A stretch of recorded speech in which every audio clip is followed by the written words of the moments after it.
Pemirsa, fenomena hujan es terjadi di wilayah Kabupaten Sleman, Yogyakarta mengejutkan warga dan sempat menimbulkan kekhawatiran. Selain butiran es, hujan deras disertai angin kencang juga menyebabkan belasan pohon tumbang dan sejumlah atap rumah warga rusak.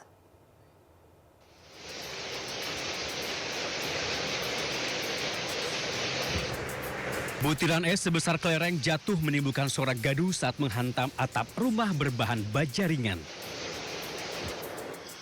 Butiran es juga nampak berserakan di halaman rumah, rumput, dan lantai teras. Hujan es disertai angin kencang dan berlangsung lama ini sempat membuat warga panik. Sebagian warga sempat mengira atap rumah mereka rusak karena suara benturan yang terdengar sangat keras dan berisik. Akibat insiden ini, belasan pohon di sejumlah desa tumbang menutupi akses jalan dan sebagian menimpa fasilitas umum serta pagar tembok pemakaman.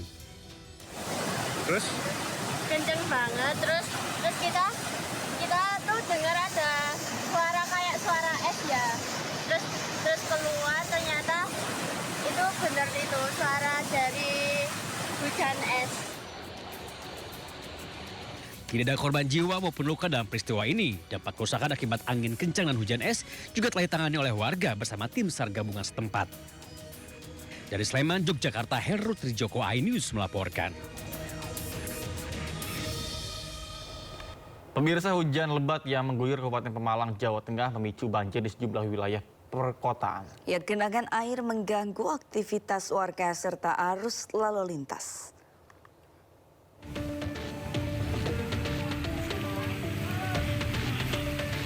Banjir mengenangi sejumlah ruas jalan seperti di kawasan Simpang City Walk, Pemalang, Jawa Tengah. Ketinggian air di lokasi mencapai hingga 50 cm, sehingga membuat arus lalu lintas tersendat.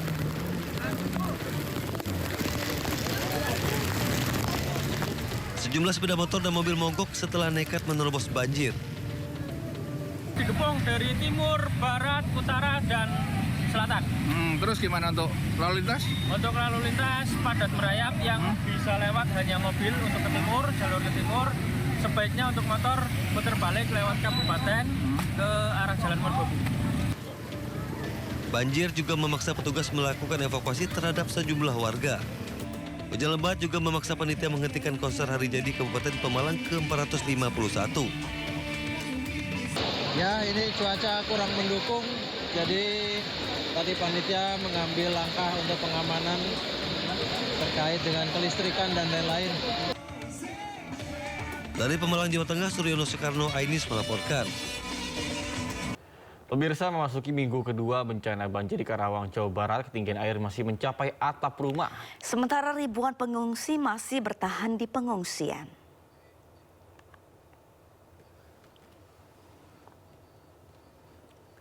Inilah kondisi banjir yang merendam kawasan Karawang, Jawa Barat. Ketinggian air mencapai atap rumah warga. Derasnya arus banjir membuat aktivitas warga lumpuh total.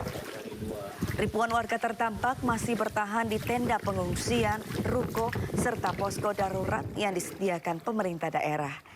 Posko darurat tersebar di 12 kecamatan dari 31 desa terdampak. Pemkab Karawang mengimbau masyarakat tetap waspada terhadap potensi banjir susulan dan penyakit pasca banjir. Evakuasi dan pendataan terus dilakukan. Petugas gabungan terus menyalurkan logistik berupa makanan siap saji, air bersih, obat-obatan, dan selimut untuk memenuhi kebutuhan dasar para pengungsi.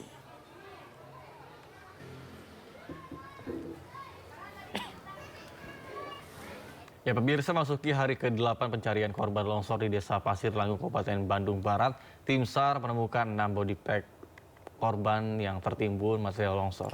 Ya, hingga kini total 66 kantong jenazah berhasil dievakuasi dan 49 diantaranya berhasil diidentifikasi.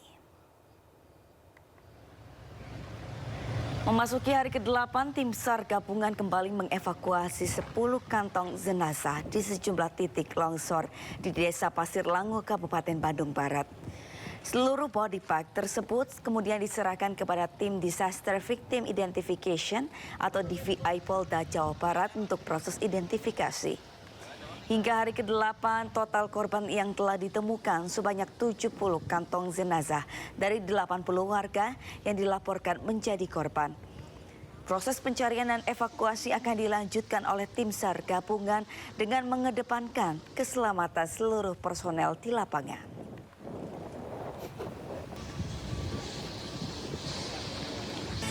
Pemirsa, banjir bandang melanda 4 kecamatan di Tulung Agung, Jawa Timur. Ya, bencana ini merendam permukiman warga, sekolah, serta fasilitas kesehatan.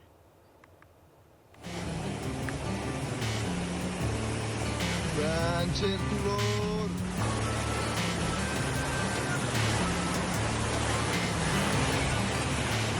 Banjir bandang melanda sejumlah desa di 4 kecamatan di Tulung Agung, yaitu Kecamatan Besuki, Campur Darat, Tanggung Gunung, dan Kalidawir. Banjir terjadi setelah hujan deras mengguyur wilayah tersebut selama lebih dari 4 jam pada Jumat malam. Dampak terparah terjadi di Desa Besole, Kecamatan Besuki. Banjir bandang menerjang kawasan permukiman warga dan fasilitas umum.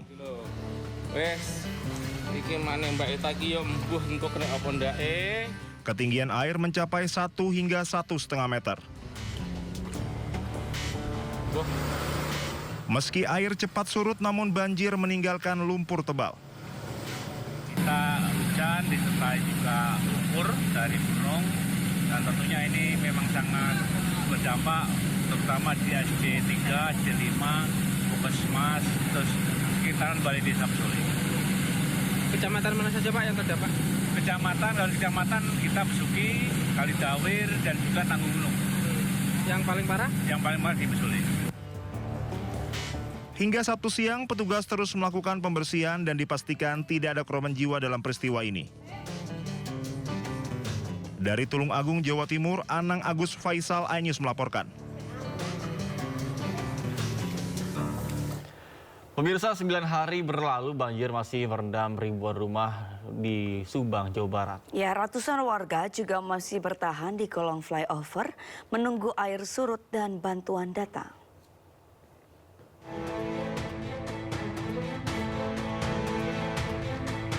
Dari pantauan udara, banjir masih menggenangi ribuan rumah di Desa Mulyasari, Pamanukan, Subang, Jawa Barat. Dibanding hari sebelumnya, ketinggian air hari ini memang mulai surut sekitar 30 cm, namun ribuan warga masih memilih mengungsi di berbagai titik. Salah satunya di kolong flyover. Meski sudah beberapa kali diminta pindah, mereka tetap bertahan dengan alasan lokasi yang dekat dengan rumah. Para pengungsi mengaku kebutuhan makan selalu terpenuhi. Namun setelah 5 hari mengungsi, bantuan selimut, minyak kayu putih, hingga susu bayi belum mereka terima. Pempas, minyak telon, sama kayu putih, sama selimut, sama kasur. Selama ini belum ada bantuan seperti itu? Belum. Neng masih bertahan sama bayinya di sini? Iya. Warga berharap banjir segera surut dan pemerintah langsung bertindak nyata agar banjir tak datang kembali di kemudian hari. Dari Subang, Jawa Barat, Yudi Heriawan, Juanda, iNews melaporkan.